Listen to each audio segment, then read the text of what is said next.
Right, so in the modern world of radio control, everyone has converted to LiPo.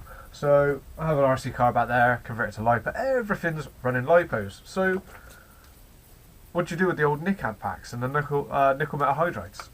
And I've decided I'm going to make a little video on showing you how to cut the cells down and solder them back together so you can make a battery for whatever voltage you want. Now I'm making these little 4-cell nickel metal hydrides, and that's to run the receiver packs. So instead of having to buy AA batteries for my nitro stuff, I just whack this in, charge it up, jobs are good. And you can't do that with a LiPo without a voltage dropper.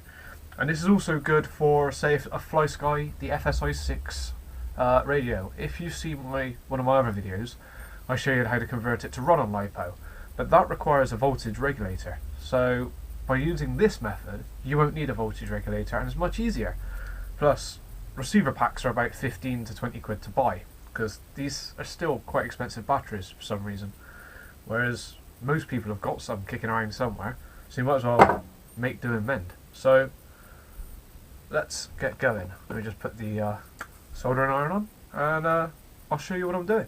Right, so first things first, what you're going to need is your battery packs. Now I'm going to use this 1600 pack. Now that means that every cell here is 1600 milliamps. Yep. And each one will be between 1.2 and 1.5 volts depending on the charge. Now if we plug this into a battery tester, if I can get it to, no, the plug's too big to go to a battery tester. We'll ignore that for now. But anyway, we'll start off by slicing these open. So what we end up with are individual cells. I mean, there's 2 there. And that's quite an easy job, although you've got to be careful you don't arc anything out. So make a quick incision down one cell, flip it up, and just peel back the heat shrink that's covering the battery pack. Come on. And this should be pretty easy. Also, these batteries, you'll find that they've always got a double layer of insulation over the top of the cells, so you don't have to worry about piercing them too far. Right, now we don't need this wire anymore, so we can just pop that off, and the same for the positive. Pop off.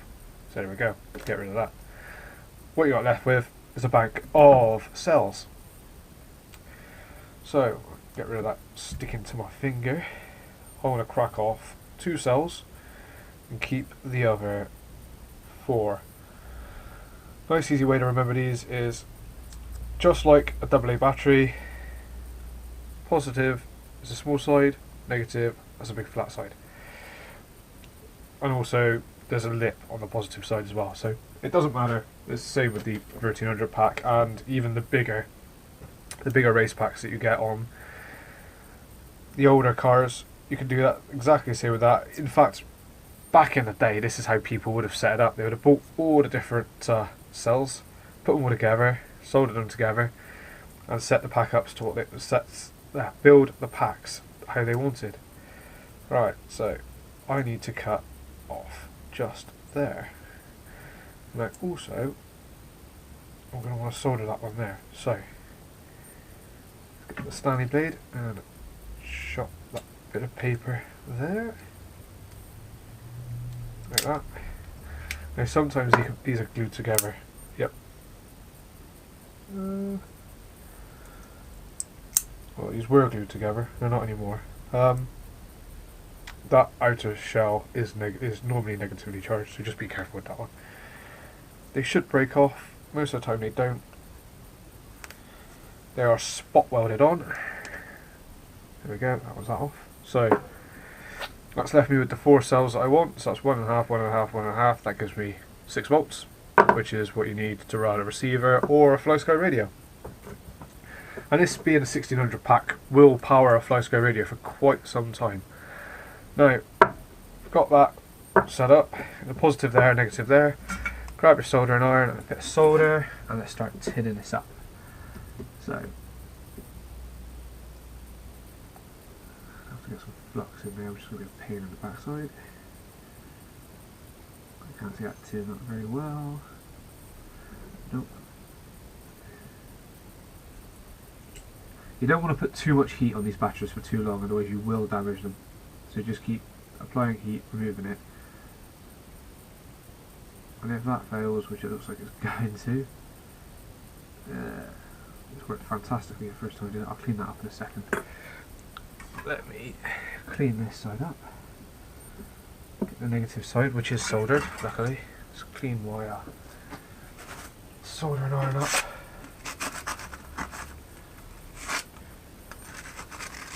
Always helps to have a nice clean solder and iron.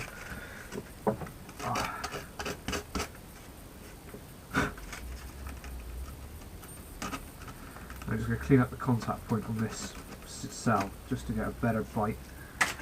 I need some wire wool now. If you plan on using wire wool with a battery, make sure it doesn't touch any of the other cells, otherwise you have big sparks and a dead battery. So I'm just going to clean that up just to help the solder stick to it.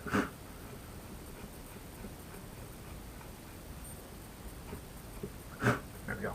Right. Now that's all clean.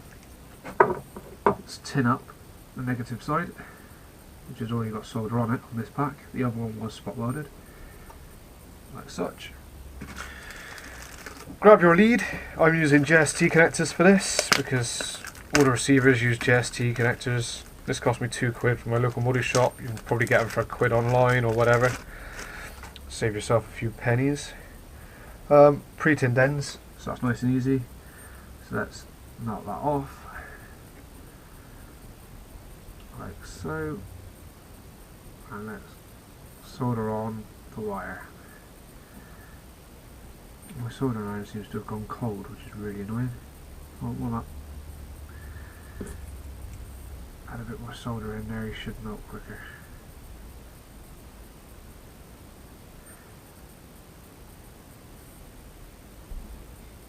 Come on, there we go. Right. Negative side soldered on. Now we just have to tin up positive side.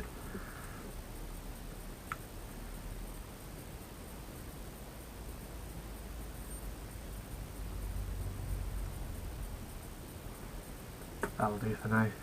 There's only a bit small amount of current going through this, so I'm not too concerned at the moment. There we go. Right, so that's the soldering done. It's as simple as that. Now you can plug it into a battery tester and make sure that it's still reading the voltage you're after. So 5.05, that tells me that this battery pack is not quite flat, but it was getting there. Now for this I'm using some fabric tape just because it's easy to use and non-conductive. I can rip it off. Take a piece of fabric tape right over the top. Just gives that extra bit of insulation to the top of the cells and the wires you've got coming out. Now I've left the original insulation on the bottom, so I'm not going to worry about that. I'll take some standard black electrical tape and just wrap it up. You could heat shrink it if you want it to be fancy, but unfortunately I have none at the moment. And I want the wires to come out of the middle like that. So I'm going to start in the middle. I'm going to keep this nice and tight.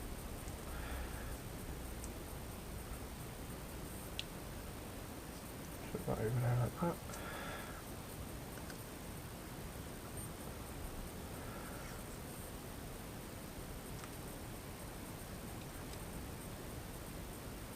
And I will wrap this up later on in a bit of heat shrink and colour it, so I know which one's the 1600 pack and which one's the 1300.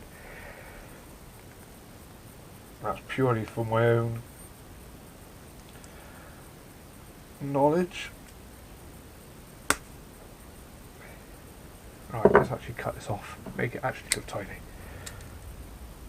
There we go. Stanley blade there, might as well use it. Right. Stick it there like that.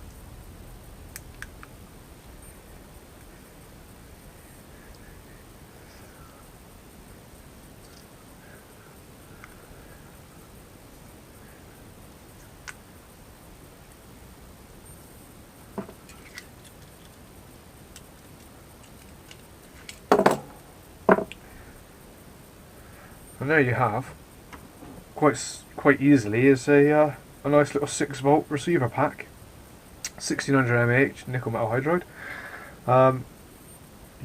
If you do plan on using this, you will have to have a suitable charger, which, lucky for me, all my LiPo stuff, the charger can be used for almost anything.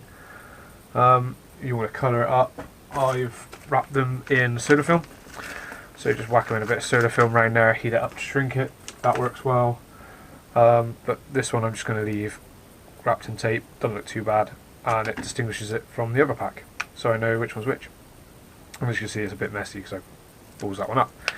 So there we have it. The easiest way to make a battery for your FlySky Fs-i6 or a receiver or anything like that. You won't need a voltage regulator with it because it's no different to having 4 AA cells. And nice and easy. And in fact, I've got another. Oh wait, no. 2 of those are 1600s and 2 of those are 1300s, so I can't combine those. But I do have another 1300 pack that I can chop up and change around. Yeah. 3-volt pack, 3-volt pack. Anyway, thank you for watching. If you want to see any more videos like this, then subscribe to my channel. I'll be always making random crap or soldering random bits together. And I'll have some more flying videos and some more fun videos soon, hopefully. So stay tuned, and thanks for watching.